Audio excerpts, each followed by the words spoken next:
in Kabbalism as a divine feminine. The light's not flashing. Yeah, it's flashing. Does that mean it's going? I don't know It's what's. just the sun that's kind of making it All right. I think it's working. I. Okay, I'm gonna start without singing because my guitar's out of tune and I'm too lazy to make it They work. tune it at the factory? Anyway, so look at this. Isn't this cool? We got a whiteboard thing going on here. We have Christorical, although there's no R in there, so that must be not Christorical. But I thought that was pretty cool. Tammy said I confused you, so I don't want to confuse you. I'm going to mention something that's very important within the context of this ancient literature. Okay, first of all, very rarely until the modern era do people identify things the way we note them. So, for example, until Herodotus or Theodocles, you never got a preamble to the document saying this is a history or in some way indicating it's a history where a person says, I'm writing a history for you. I mean, you see that in Luke, right? At the beginning of Luke, Luke says, I'm writing a history, and I interviewed these people. You know, it's very obvious that he was intending that to be a history like Theodocles or Herodotus. But in most cases, people didn't. Remember, we had a problem. There's problems in the ancient world, in ancient language, because you realize, okay, we have three parts of speech. We have first, we have second, and we have third, right? So the first part is I and we. That's singular and plural. The second is you and you. And the third is, let's see, he, his, yeah, they would be the plural, but the singular is he, him, he, her, it, these. There are other, for a singular, it gets a little more complicated. You guys remember, right, all that thing you had pain and suffering for when you're doing grammar? Well, the problem is, remember, what is the problem with the ego eimi form, with the I am form in ancient languages? They just don't exist. People don't use the term. It's not extraneous. It's just rude, ungrounded. Yeah. The ultimate question that I would have too is why? Why did ancient cultures think that it was rude or incorrect to say I? They're more humble, maybe? Maybe it comes from, okay, if I know everybody and I know everything about you, including everything you don't want me to know, I mean, really, remember, when people live, okay, my parents, grandparents, lived in a 2-room tar paper hut. Do you think anything was private? I mean, even when you went to the bathroom, there was no bathroom inside. You went to the bathroom outside. Everybody knew when you were going to the bathroom, right? I'm just saying. And they probably heard everything that was going on between the walls because, we talk about thin walls. A tar paper hut doesn't have very thick walls. I don't think they have doors in it. So, we live in a modern era that has lots of privacy. So I would guess that because of the close communities, if I were to say I this, you'd go, well, I know all about you, right? Now, if you came from outside the community, there might be a reason. But, we talk about the royal we. You know what I'm talking about, the royal we, where royalty or kings use we. Why do you think they use we? Forget about all the junk you've heard from historians, or your history teachers or your teachers. Why do you think they would use a royal we? A sense of community? Not just a sense of community. It's if I am excluded from using I am, there's lots of statements that a king makes that has to do with I or with a community. And if I don't say I am, what do I have to say? we are, right? So I would go even to the point of saying that it, what I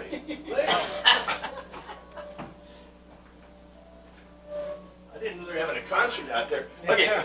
so I'm just saying, when we have limited use of verbs or pronouns or even ways of speech. Now, this started to change, especially with the Romans. And we're going to see something in John when we start really looking deep in John that I think will amaze you. Because if you remember when he did Matthew and Mark, there was very little ego eimi statements or very few uses of was or were even. And when we looked at Hebrews, it's almost like the Hebrew writer was a really good Greek writer and he was trying to get away from was's and from is's, right? From what we call identity. That's the identity verb. In English, we use it all the time, but in other languages, they don't, and they don't use it a lot in Greek, but you see it a lot in Roman and Latin. So, now you can't use you very well, so what are you going to use? Third person, right? So let's say I write an autobiography. I can't use really I. What am I going to use? He and they, right? That's what we've seen. So how do I know, when we talk about pieces of literature in the ancient world especially, they just don't, look, there's so few pieces, and there's, you get a few that identify and say, yes, this is a history of la la la. But in general, they don't. So how do you know? Because of who gave it to you. Remember, I talked about Irenaeus giving Irenaeus supposedly met John when he was a child and expresses the fact that the Gospel of John was given by John. And, their contemporary scholars say, well, he made a mistake. Look, you're looking 2,000 years in the past. You're saying a guy made a mistake 2,000 years ago? I mean, what kind of credibility is that? I'm like, you're a nuthead. If I got a first-person account for Irenaeus that says that John, he saw John and knew that the Gospel of John came from John, and you suddenly tell me 2,000 years later that the guy was wrong? Okay, give me your source. Remember, we talked about that. If I have another source document that disproves it, yeah, I could go with that. My point is this, and I think this is what Tammy said confused her a little bit. All these documents in the ancient world we looked at, they, none of them say they are history. How do we know they're history? If they are relating historical or real-life events. For example, you've read the Gospels, you've read the New Testament. Paul says, I'm writing a letter to you, Corinthians, right? And it's, okay, it's obviously a letter to Corinthians. It's not like they signed the dates. Remember, the dates are probably on the opposite side, so you have a little problem with that, So, and which date. But you see my point. It's obvious that's a letter. And when you read the Matthew, Mark, Luke, and John, you say, well, these are people obviously relating historical events that they saw, but you have to tease it out, and also you look at who gave you the documents. That's what we went through, like how many classes ago. I start with the second class always on that. And so my point is that in ancient literature, that's what you look for. So when we look for all of these, when we say, for example, we're going to move over there. Let's move over to, So it was, how do I do this? I hit home button, and then I go to this. This is wonderful. And then we make it work. Will it work? Let's see.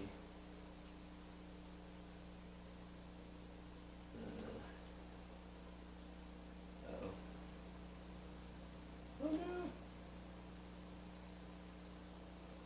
is that a PowerPoint? Yeah. Can't you hit on the PowerPoint button down at the bottom? I don't know if I can make it. Oh, did it show it? Can I do that? Is it seeing it as a second monitor? Well, it's supposed to. But I mean, Can you drag it? can you change the monitor? Oh, let's see if I can make it go to slideshow. Let's see, it sees it expanded with the slideshow. It's in a slideshow mode.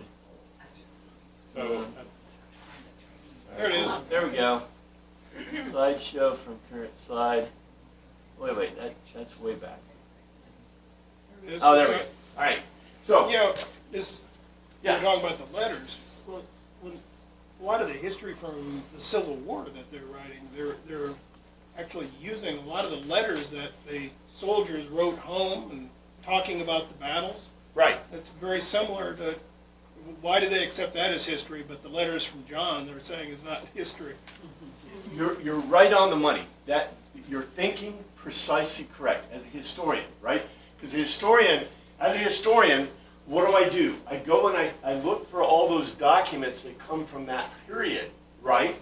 And I try to gather them, and then I look at them and I see, what are they telling me, right? And that's the example right here. Okay, I'm going to get into Islam. So, you know, we have gone through it. We're going to finish up with this. Well, Muhammad lived from 571 to 632 AD. He died of some sickness. The Quran is a revelation of Muhammad. What's that? I thought he was poisoned. I haven't heard that, but he could have been. Maybe poisoned. I don't know. By a Jewish lady that he killed all his family with. Oh, Wow. I don't know. I'm not a Quran scholar. I pull in the information from, Islamic sources and other sources, but there are no other witnesses to the Quran. It was a revelation to Muhammad. He states that. It's kind of like the Book of Mormon, right? In the Book of Mormon, Joseph Smith said this was a revelation. Now, Joseph Smith has a better story. In his story, he got it from tablets of gold and bronze that were given him by an angel. Unfortunately, the angel took back the tablets of bronze and gold, so he isn't rich and there's no proof text. Muhammad got it directly, and the Muslims themselves differ very much as to whether the prophet could read or write. The Sunnis denying it, and the Shias declaring he was able to do both. Historically, we believe that he could not read. He's like Joseph Smith, illiterate. The traditional accounts, the evidence of the fact is very untrustworthy, and the traditional accounts of the occasions on which he is said to have written, the words may mean nothing more than he dictated the documents in question. Okay, remember, in the ancient times, almost everything is done by the Libreus method. And I'll remind you again, I'll probably talk about it again, but the Libreus method is no one, even the most educated scholar in the world, no one wrote their own material. No one. As a matter of fact, we are all familiar, our kids will never remember, do you remember secretarial pools? Do you remember secretaries? My mother was a trained secretary. She was a trained expert secretary. If you came to her as an executive, and she worked with executives, if you came to her and said, I need to dictate a letter to you, she'd be ready, and she would use speed writing. What's that? Shorthand. She would use shorthand speed writing, and she would write it down, your ideas. And then she would produce the most beautiful letter. She was the author of that letter. It was a beautiful letter. It had your ideas in it, but you'd look at it and go, wow, I'm really smart. I mean, she was really good. How do you spell Libreus? Libraes. It's from Greek. And it's Library? library is a word that comes from it. The Librea is the guy is basically a writer that you hire. And the Libreus method is the method of using the Librea guy. And it's mentioned many times in the New Testament. We've seen it before. So like I said, you'd have a professional Librea do your writing. And so you'd hire him, you'd bring him, he'd bring, like I told you, he brings papyrus, he brings, what's the other one? He brings skin, he brings the inks, and he says, okay, today I got a special deal for you. Okay, I got this this, papyrus is 10% off. Or if you want this skin, it costs me extra, so it's 30% off. He says, but I got this ink will last for 10 years, maybe. This ink, maybe it'll last for 100, I don't know, I haven't lived that long. So, they give you a choice of inks and the different kinds of materials, and guess what? It costs like $50,000. It costs like 10 to 50,000 equivalent dollars today. With inflation, it's going to be more. For you to write a letter. To write a letter. Okay? And you say, I'm going to save money by doing it myself. Well, where are you going to get the stuff? You're just going to go hopping down to the marketplace and say, hey, I need some papyrus, and I need some of this, and I need some of that. Well, there's a couple of problems with that. You know what the problems are, right? You ever heard of guilds? You know what the guilds do, right? Ancient guilds. Well, now they set prices. You say, oh, hey, you go to La Brea's shop. That's where the stuff is. They say, hey, I want to buy something. You go, you're not La Bre's. You're not on my chart. Are you on my list? Are you certified? Right? It's not like they had licensing back in the old days, but remember what I said? The communities were small, so why didn't you use those words? So anyway, it's not such a big deal if the person is illiterate in the ancient world. However, we do know that many people who were literate, right, were literate. Like Paul. Paul's a fully literate guy. But how did he write? He hired a guy, La Bre's, right? We know what he says it over and over again in his letters. You see my big letters? I'm writing this to you myself because the other ones are written by La Bre's. That's why they did it. And is scribe the translation? When they say scribe, is that the translation of the La Bre's? It can be. La Bre's, there's clerk. They use clerk in Acts. I think clerk is used. Scribe is not uncommon. It depends on the translation of the Bible. We'll see the translations. We'll look, when we get to translations, we'll be digging into the words, right? Because that's what you do. You dig into the words, and then you know what the words mean. But to us, for example, like the secretary example I gave my mom, you dictate a letter to my mom, and she gives you a piece of finery that you can send to another CEO, and the CEO goes, wow, this guy's bright, right? Even if you're dumber than dirt. That's where all that stilted language comes from in business, older business communications. It can be, or it can be, it depends if it went through the lawyer court. When it goes to the lawyers, you would not believe what happens to the language. Even today, they say, you've got to go through the lawyer if you're going to send that out of the company, and you go, oh man, what did you put in here? You know? I mean, that's like half the writing in my flight manuals, like this wacko stuff in there. But yeah, we presume that people are great authors. But I tell you what, if you've seen the writing of today's kids and even adults, they don't even know how to use me, my, and the reflexive pronouns. They're ignorant, okay? So it would be good if they had secretaries and help, but they don't. I'm just saying though, but this is what happens is you get good language, in the La Bre's method. So we'll talk more about the La Bre's method, but I'm just saying it's not that big a deal that Muhammad couldn't read or write, but it's kind of a big deal that he couldn't read or write because, in one case you look at an itinerant illiterate person, and the other you look at a person who's potentially literate. And apparently we don't know, it's hard to tell. But he got the revelation of Muhammad. There's no other witnesses to this. And it does not, some of it says it's history, we'll talk about that. But here's, for example, this is from the chapter of the heifer, Medina. In the name of the merciful and compassionate God, that is the book. There is no doubt therein a guide to the pious, who believe in the unseen and are steadfast in prayer, and what we have given them expend in alms, who believe in what is revealed to thee, and what was revealed before thee, and of the thereafter they are sure. These are in guidance from their Lord, and these are the prosperous.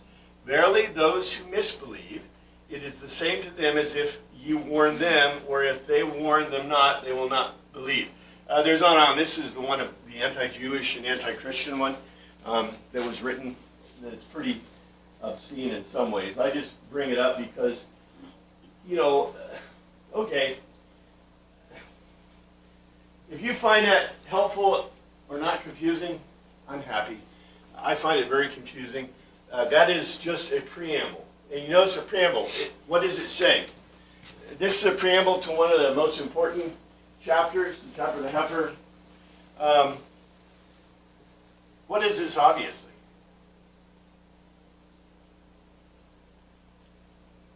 It's an opinion. It's an opinion of this guy Muhammad. Now, if he was given by God, now the stuff that was given by God in the Old Testament, and we can make comparisons. Go ahead and make your own comparisons and look at yourself, and you say, well, some can make the same claim. It was, Isaiah or Jeremiah or whatever. They say, God gave me this revelation. But when God gave them revelation, was it confusing like this? I mean, this is the best translation we got. Yes, ma'am. Supposedly, Muhammad ascended to heaven from the mount, the Temple Mount in Jerusalem, and that's how he got it was given to him. Well, he did that multiple times because I'll get more into the details a little bit about that because Muhammad had problems remembering what he had been given before by God. So anyway, you got the Hayat, the collection of Islamic laws and traditions. Is that history? Well, it's laws and traditions. Okay, cool. It's kind of, you do a May dance. It's all right. I mean, there are some equivalents in the Old Testament. Sayings of Muhammad and others. Cool. I mean, we got sayings of Jeremiah and sayings of Isaiah and stuff like that. Sufi text, symbolic poetry, and devotional storytelling. Okay, you got the Psalms, right? Proverbs, to a degree. Numerous texts. So there's some equivalent. The only difference is this. Who gave us the Psalms and Jeremiah and Isaiah and all those other things? Multiple sources. Now, if everything in the Old Testament came from one source, you'd go, well, you should go, yeah, exactly. All of these came from Muhammad. It was revealed to him. No one else got the revelation. He got it. You got many manuscripts. We have manuscripts. We actually have manuscripts. This is considered the beginning. About 600 AD is the beginning of the modern era of literature. So we believe that there is a definitive version. The earliest complete was put together soon after the death of Muhammad. So, it's historically relevant. Okay? Interpretation is a significant problem. In the present, this is the quote, in the present recension of the Quran, there are comparatively few various readings recognized, but it is clear that great variations existed from the very first.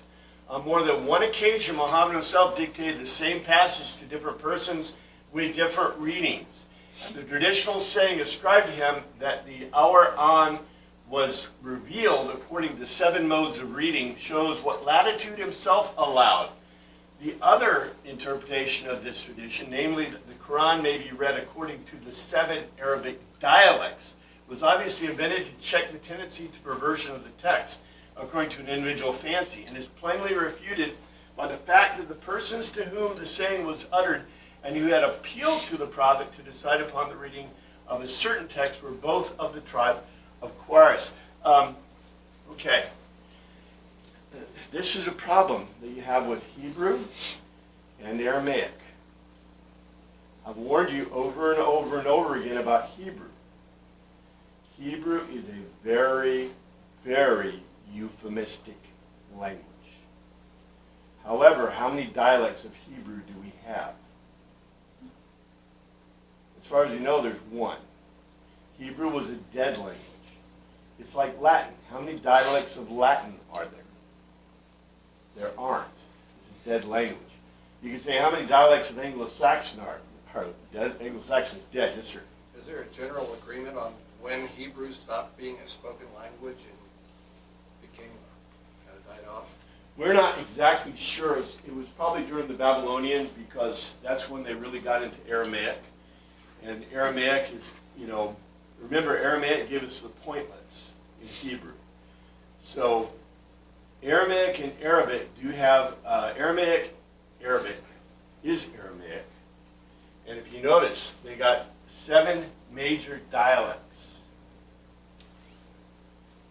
It's a problem, okay? And, all right, like I said, if I would advise if you're going to have a prophetic thing from God, quote yourself the same way every time. It helps with the truth, If we had multiple versions of Isaiah saying multiple things, you'd say, what? Right?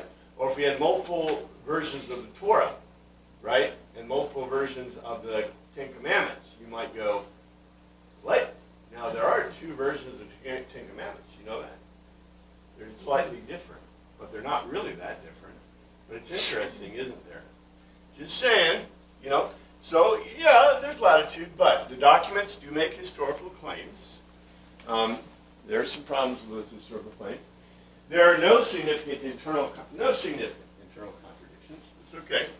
The work is not entirely cohesive or comprehensible. You notice, I tried to give you one that was pretty comprehensive and cohesive, and it's like, dude, what are you saying? Are you just mumbling or what? Were you in a trance when this was dictated? The degree of witness is primarily by attribution, but none by witness. In other words, no one saw Muhammad getting his witness, right? I mean, you can make claims, yeah, he went up to heaven. Okay, then why didn't God keep him there? On his horse. I didn't know that. Anyway, they are geographically placed. They're chronologically unknown years separate the source and the author at least 1,000 from the history. The historical claims, there are no modern historical claims. The historical claims are all in the past. So the historical claims, Quran claims to be history. The thing about the Quran is Muhammad himself said, this is almost a quote, okay? He said himself that he wanted to bring the people of the Arabian people together. And so therefore he went himself to Jerusalem to study. The Christians were, number one, in charge of Jerusalem. Did you know that? Why? Because Christianity had spread from Jerusalem, and Christianity was the main religion of Jerusalem at the time. So he went to Jerusalem to study it, and he studied both the Jewish religion and the Christian religion. And then he basically took something and clumped it together with the Arabian moon goddess, and basically made himself a thing. His purpose of his religion was to bring the Arabic people together. And he did a great job. He succeeded. Islam basically had a crusade, a religious crusade, which they don't talk about the religious crusade of Islam, that they took over all the men, destroyed Jerusalem, and almost destroyed early Christianity in Jerusalem, almost destroyed the Jewish people, because the Book of the Heifer tells you to do that, by the way, just so you know. It destroyed, almost took over all of Spain, and it destroyed Byzantium. You know the Byzantine Empire, right?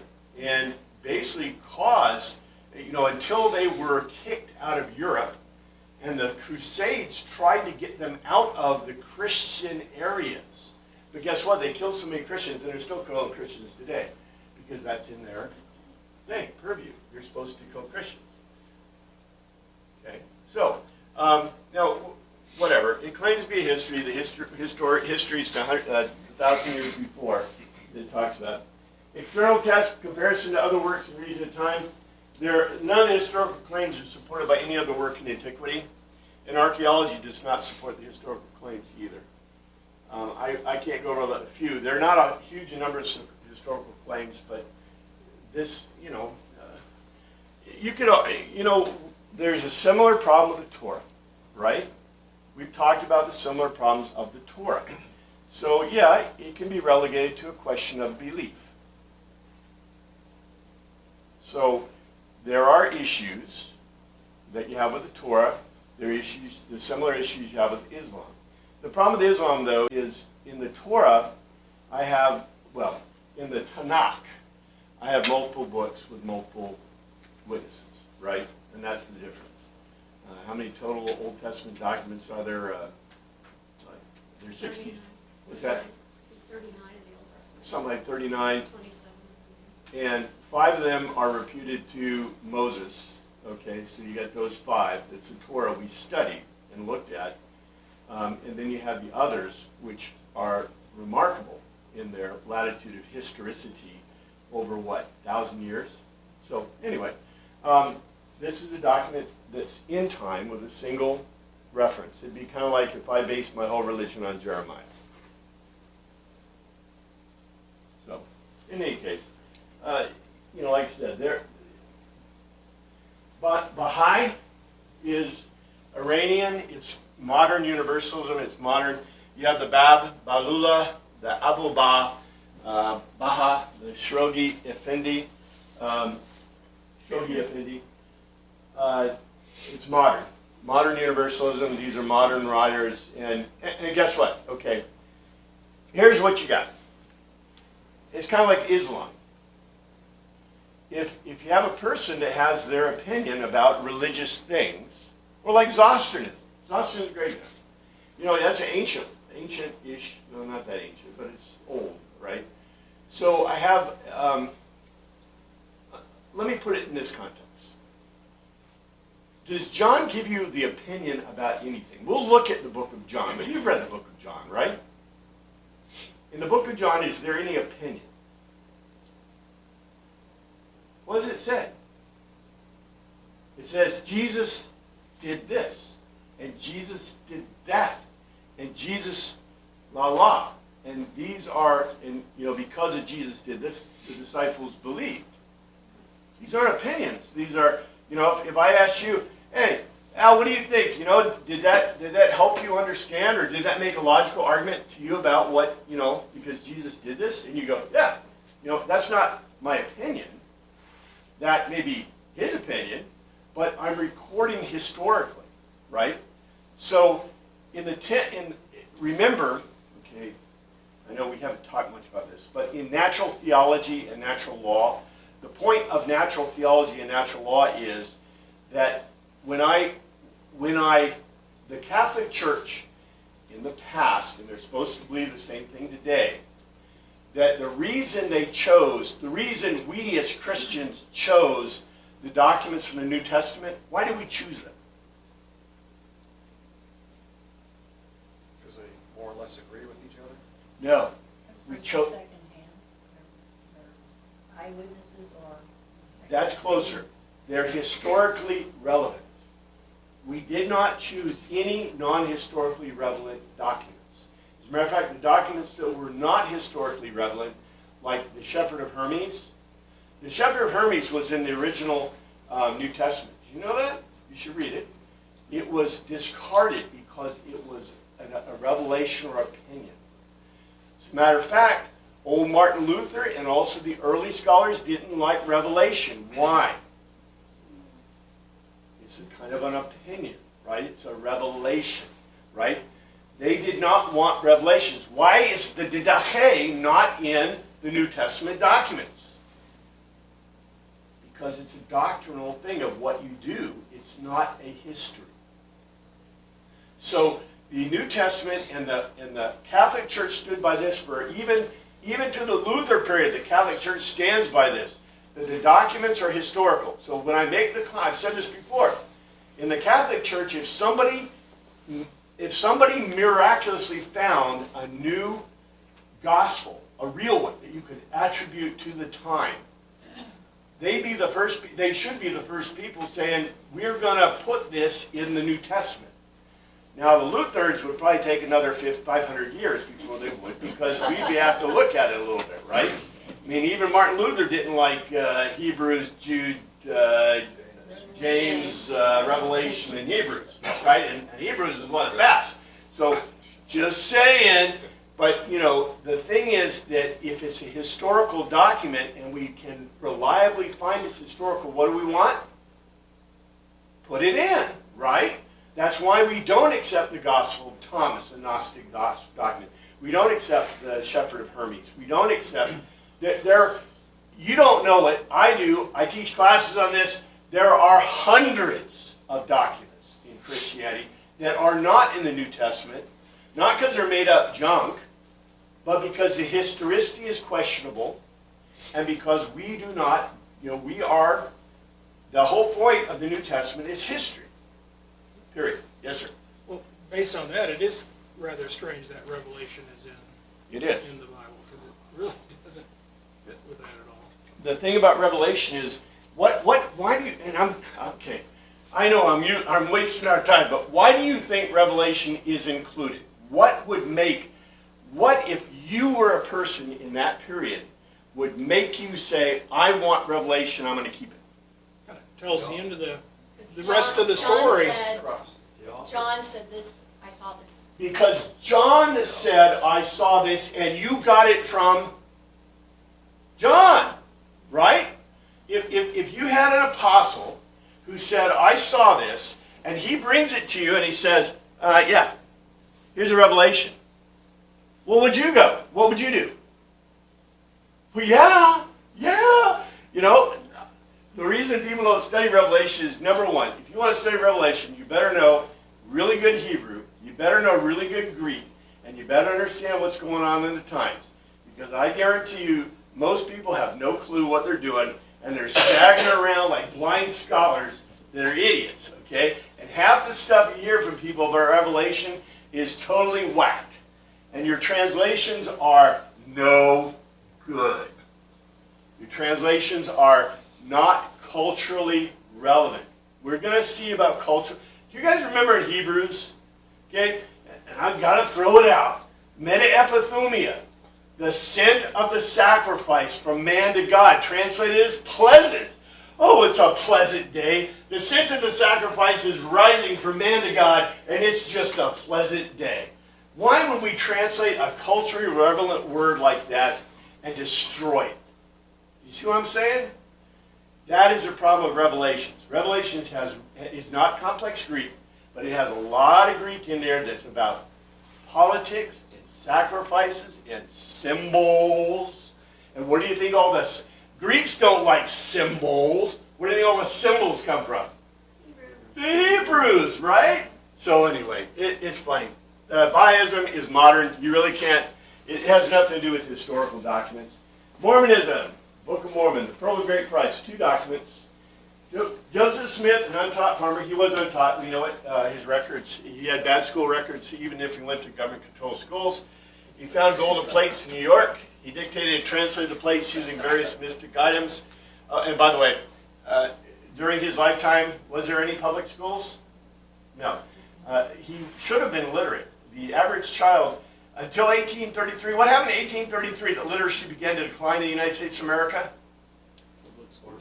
Yeah, the first public school was opened in Massachusetts. The first government-controlled school in 1833 was opened in Massachusetts, and literacy has gone down since then in the United States of America. I just point that out.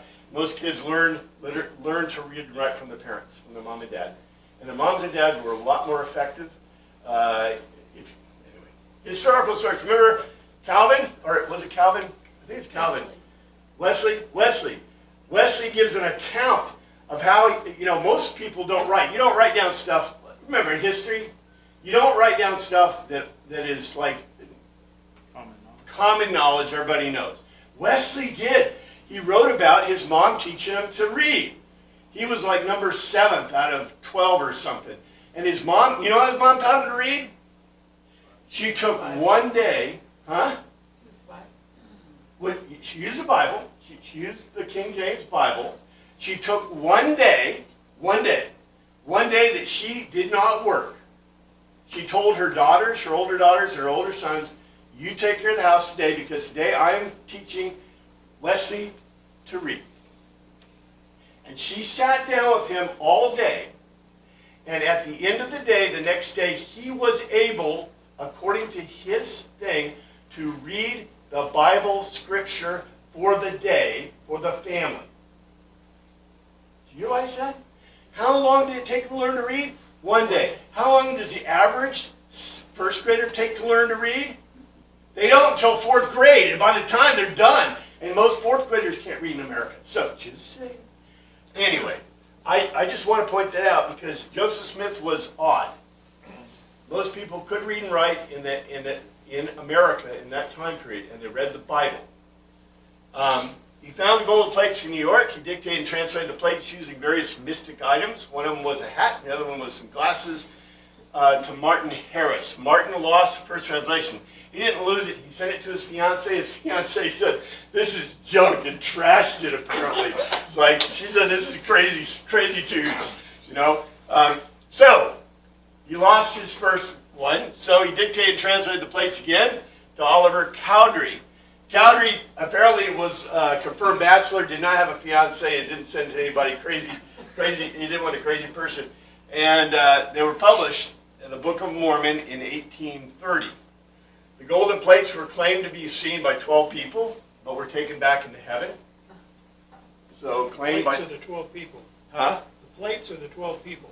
That's good. That's good. I like that. That's good. Here's the Book of Mormon, 1833. Nephi, the first book of Nephi, his reign and ministry, an account of Lehi and his wife Sarai and his 4 sons being at the eldest, Laman, Lemuel, Sam, and Nephi. The Lord warns Lehi to depart out of the land of Jerusalem because he prophesieth unto the people considering their iniquity and seek to destroy his life. He taketh 3 days' journey into the wilderness with his family. Nephi taketh his brethren and returneth to the land of Jerusalem. After the record of the Jews, he counted their sufferings. They take the daughters of Ishmael to wife. La la la la la. Goes on and on. Okay. Has anybody ever read, The House of Seven Gables, or how about, let's see, House of Seven Gables, Moby Dick, let's see, who else in that? Hawthorne, all Hawthorne stuff. Scarlet Letter. Okay. James. Does anybody write like this? Only a wackadoodle would write like this. Person who listened to the King James being read over and over again, and that's what he did. He basically copied stuff from the King James incorrectly. It's pretty funny. But, you know, this is obviously somebody trying to copy what he heard read in church. And, you know, read it. Because no one that is a cogent human being writes like this, even in this period. So just pointing that out. The Pearl of Great Price, 1851, collected articles, the words of God, which he spake unto Moses at a time when Moses was caught up to an exceedingly high mountain, and he saw God's face to face, and he talked with him, and the glory of God was upon, etc., etc., etc. Now, the biggest problem is, in the Old Testament, in the Torah, when it talks about a mountain, what does it always do? The name. Why do you think it does that? There's 2 reasons, but why do you think it tells you the name? Because it existed.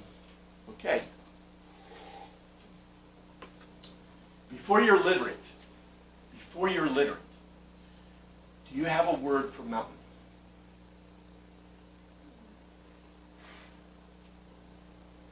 No. A mountain is a form. Hills are a form. What's the only thing I can do if I want to talk about a specific mountain?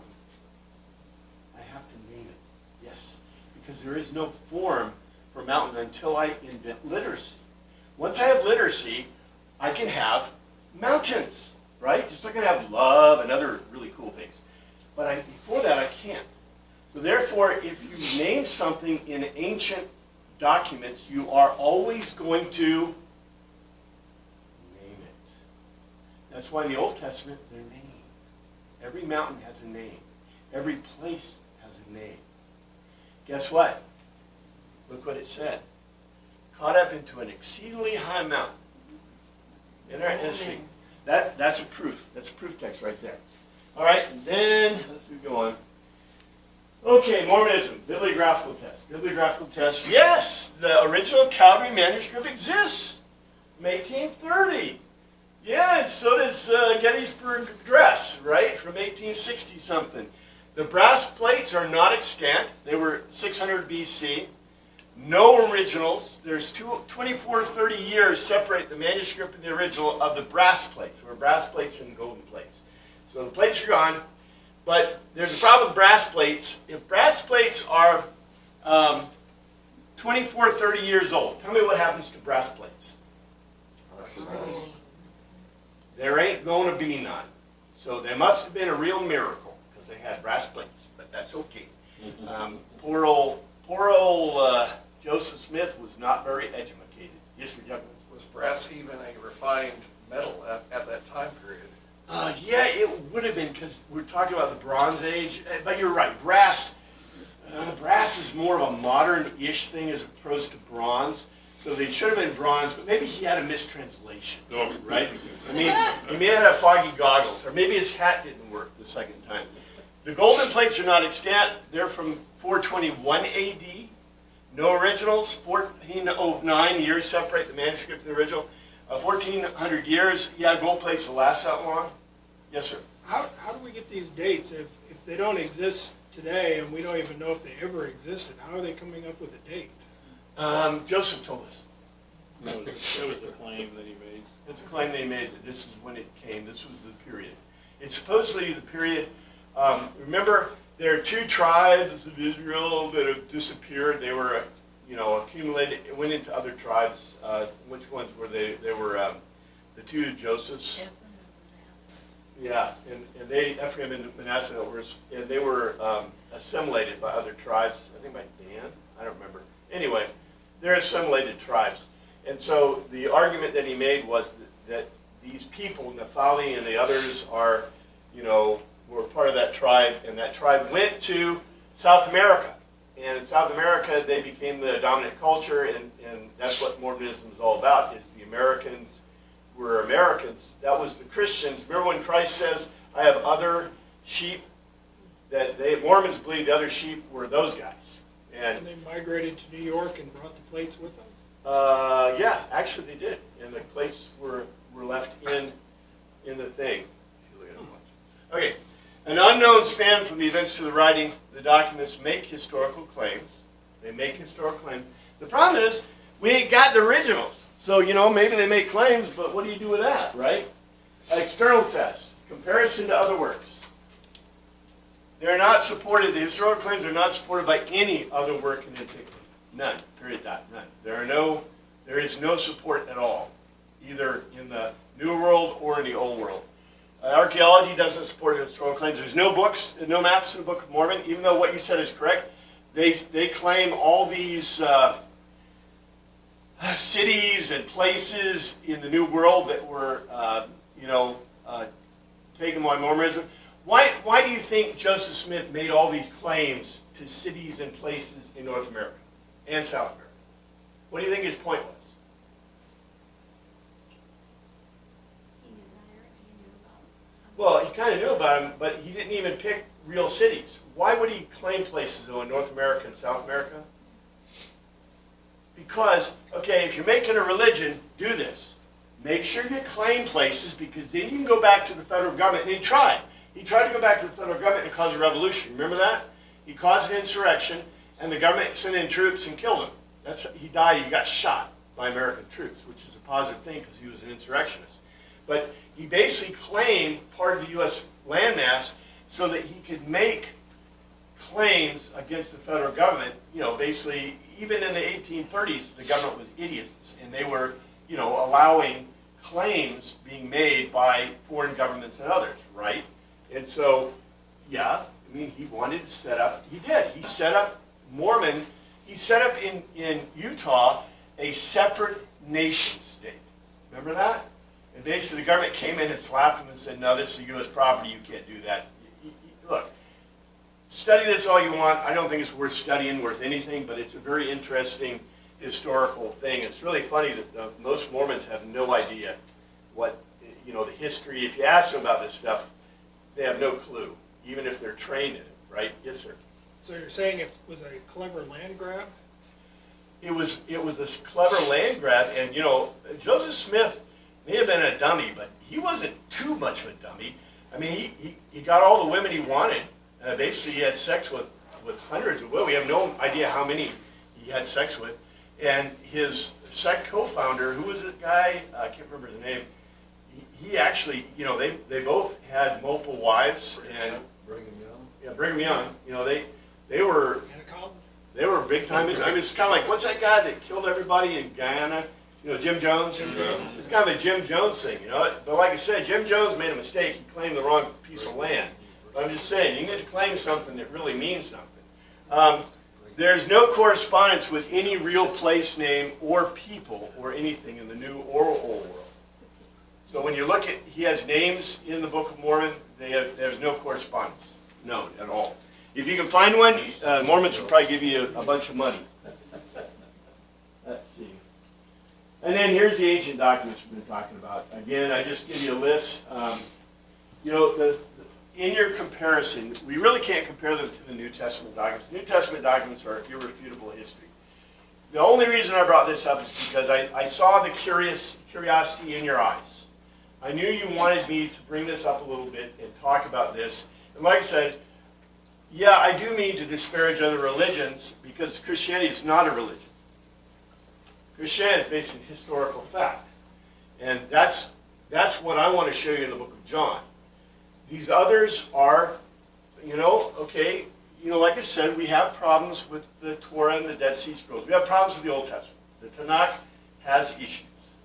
We have talked about those issues in the Torah class. I'm not going to go back over them. But if you notice, we do have a lot of proof text, and the span kind of big, but it's equal to these others. The problem you have with the Book of the Dead, the Zoroastrianism, Shintoism, Hinduism, Buddhism, Jainism, Confucianism, Taoism, Islam, Sikhism, Baha'i, and Mormonism, you notice I put here, these claim to be histories. We looked at, you know, kinda.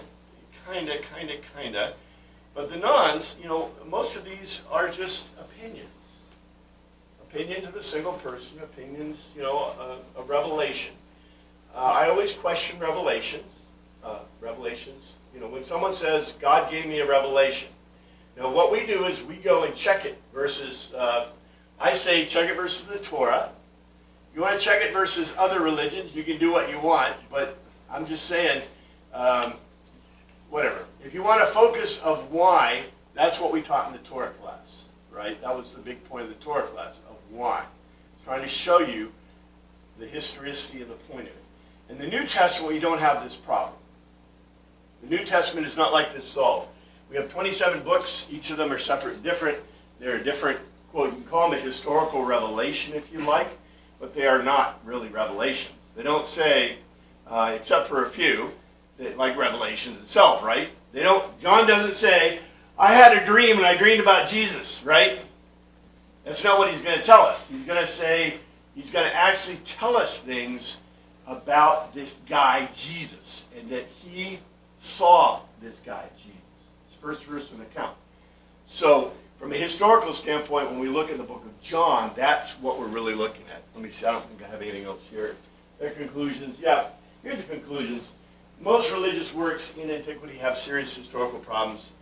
A few meet some basic tenets of the biographical. Most have internal problems. Most are not supported by archaeology or other works. This is what you do find in the Torah, and definitely in the New Testament. They're supported by archaeology and other works, and they don't have internal problems. I think you can clearly see they're not on the same footing as historical biblical canon. That's my opinion as a person who looks at these documents. If you want to study more, go ahead and read them yourself and you see. But that's my opinion. Anyway, let's see. We can go back to.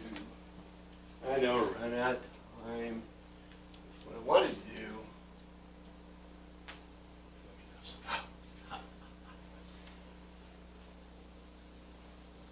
Isn't this cool? I got hot. Whoa, baby. I got trained. Hour. Wow. No dirty hand.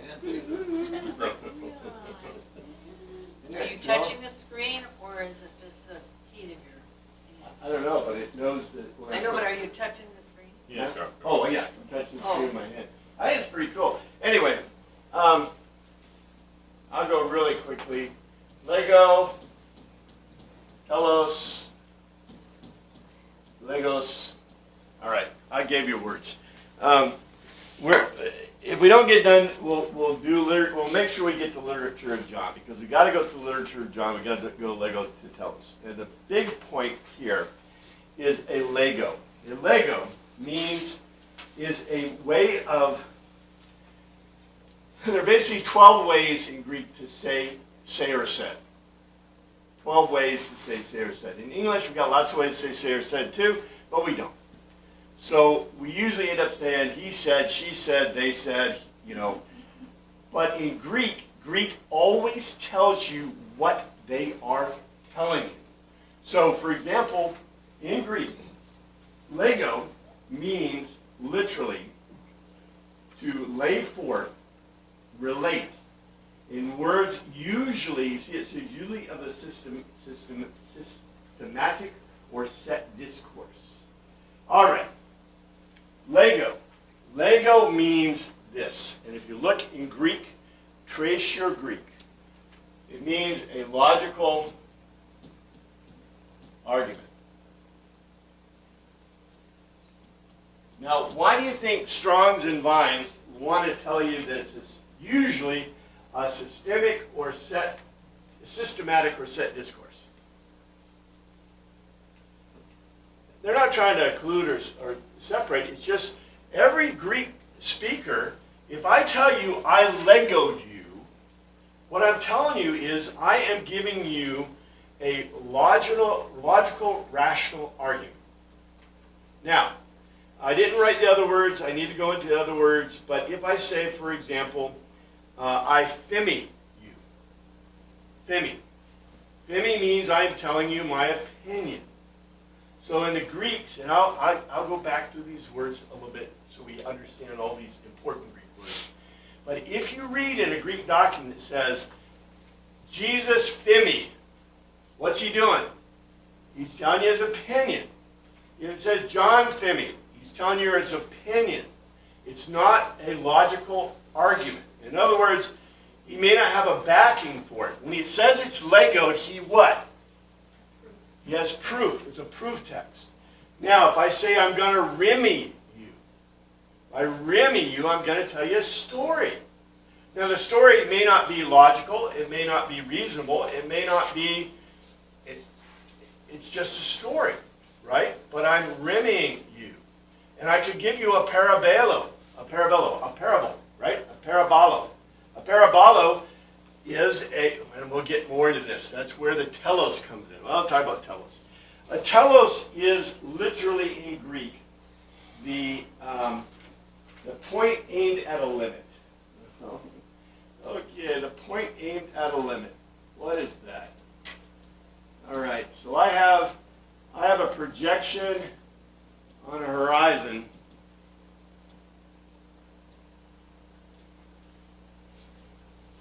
The telos is this.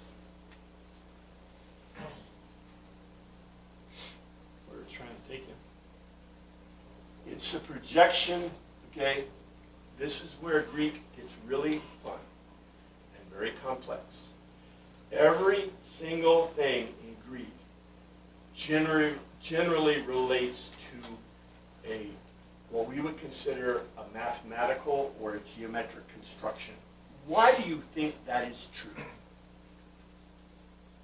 In a pre-literate culture, there's ways to go with pre-literate cultures. In most pre-literate cultures, you go with euphemism. And when you develop your language, you go with euphemism. Euphemism means that I attribute many meanings to singular words. There's another way to go. Let's call it concretism. Okay? You can have very concrete words that mean very specific geometrical things in your language. The problem is they got to be geometrical. Why do they have to be geometrical? Geometry describes the physical universe, Bingo! Exactly. Geometry describes the physical universe. Why does euphemism apply to so many languages? What is so popular? Why would people coming into literacy like euphemism? You don't have to learn as much. Well, and I don't have to tell you that your baby's ugly. I'm not kidding. You know, you look at me and you say, hey, is this kid ugly? And you go, boy, that kid's the ugliest kid I've ever seen. He looks like Winston Churchill. You know, he just needs a cigar in his mouth. You know, but in euphemism, I can say all kinds of really cool things. Now, in Greek, I can give you a Lego, we'll talk more about this, to a telos, and the telos might be that your baby is ugly. But if I do it right, you won't feel too bad about it. Right? Right? Let's talk more about this.